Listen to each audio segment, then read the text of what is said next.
विद्यार्थ्यांनो, सप्राय नमस्कार. ज्ञानवंदन educator YouTube चॅनलमध्ये सर्वप्रथम मी आपणा सर्वांचे स्वागत करतो. तर लक्षात घ्या, एक्झाम रिलेटेड ज्या महत्त्वपूर्ण अपडेट आहेत त्या सर्वप्रथम आपल्या चॅनलवर येत असतात. त्यामुळे चॅनलला अवश्य सबस्क्राईब करा, जेणेकरून कोणतेही नोटिफिकेशन आपली जाणार नाही. तर या ठिकाणी लक्षात घ्या, कृषी विभाग यांमार्फत जी भरती 2026 होणार आहे, याकरता नवीन आकृतीबंध मंजूर करण्याकरता विद्यार्थी मित्रांनो त्यांनी शासनाला पाठवला आहे. त्याविषयीच आज आपण बघणार आहोत की किती जागा आता आहेत, त्यापैकी काही जागा भरलेल्या आहेत आणि काही जागा रिक्त आहेत. त्याची आज आपण माहिती घेणार आहोत. व्हिडिओ काळजीपूर्वक बघा. आणि जर आपण कोणत्याही एक्झामची तयारी करत असाल तर आपल्याकडे सर्व मटेरियल उपलब्ध आहेत. याकरता आपण ऍप्लिकेशन डाउनलोड करून कोर्स परचेस करू शकता. लिंक डिस्क्रिप्शन बॉक्समध्ये दिली आहे. तर या ठिकाणी बघू शकता, जे डिपार्टमेंट आहे त्यांनी शासनाला 28 एप्रिल 2026 रोजी झालेल्या चर्चेनुसार आवश्यक बदल करून सुधारित आकृतीबंधाचा प्रस्ताव सादर करण्यात येत आहे. तरी शासन याला मान्यता द्यावी असं त्यांनी या ठिकाणी पत्र शासनाला पाठवलेलं आहे. तर या ठिकाणी बघूयात किती पदे आहेत. या ठिकाणी बघू शकता, सहाय्यक प्रशासकीय अधिकारी 44 पदे आहेत.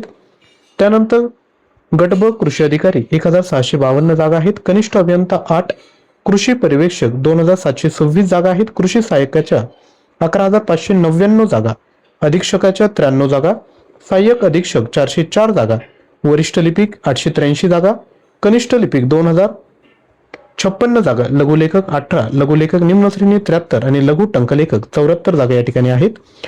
त्यानंतर आरेखकच्या 34, अनुरेखकच्या 1978, वाहन चालकच्या 603, रापमाळा मदतनीस 627, प्रशिक्षित मजूर 463, नाईक दप्तरी 114, टिलर ऑपरेटर 15, तर शिपाई आणि रखवलदार 2899 एवढ्या जागा आहेत. म्हणजे काय, हा आकृतीबंध केलाय, यातील काही जागा भरलेल्या आहेत आणि काही जागा रिक्त आहेत. परंतु जेव्हा आकृतीबंध मंजूर होईल, आकृतीबंध मंजूर करणं काय गरजेचं असतं की लक्षात घ्या, जेव्हा आकृतीबंध मंजूर झाला तेव्हा अनुरेखकच्या सपोज 1100 जागा असतील, परंतु भविष्यातील कामाची निकड लक्षात घेऊन त्या ठिकाणी जर जास्त जागा आवश्यक असतील, बरोबर, तर त्या जागा या ठिकाणी वाढवण्यात आल्या. आणि आता जागा वाढवल्या याचा अर्थ काय, तर त्या ठिकाणी भरती प्रक्रिया 100% या ठिकाणी होणार आहे.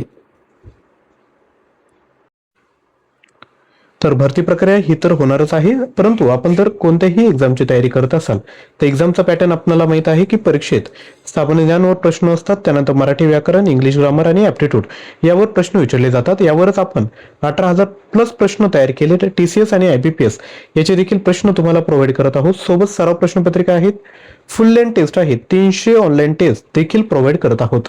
जेवढ्याही ऑनलाईन टेस्ट आहेत त्यामध्ये मल्टिपल अटेम्प्ट असणार आहे, टायमर असणार आहेत.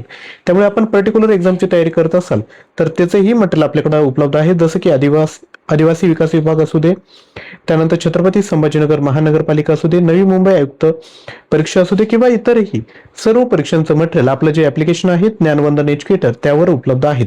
ते तुम्ही नक्की परचेस करू शकता. किंवा जर तुम्हाला कॉमन परीक्षा मटेरियल पाहिजे असेल तर सर्व सेवा परीक्षा हे देखील मटेरियल तुम्ही परचेस करू शकता. याची लिंक डिस्क्रिप्शन बॉक्समध्ये दिली आहे. अधिकच्या माहितीसाठी तुम्ही 93 56 25 60 37 यावर देखील व्हॉट्सअप करू शकता. तसेच आजचं कंटेंट आवडलं असेल तर नक्की लाईक करा, शेअर करा आणि चॅनलवर सर्वप्रथम आला असाल तर चॅनलला सबस्क्राईब करा, कारण की असेच एक्झामचे अपडेट मी तुमच्यापर्यंत पोहोचवत असतो.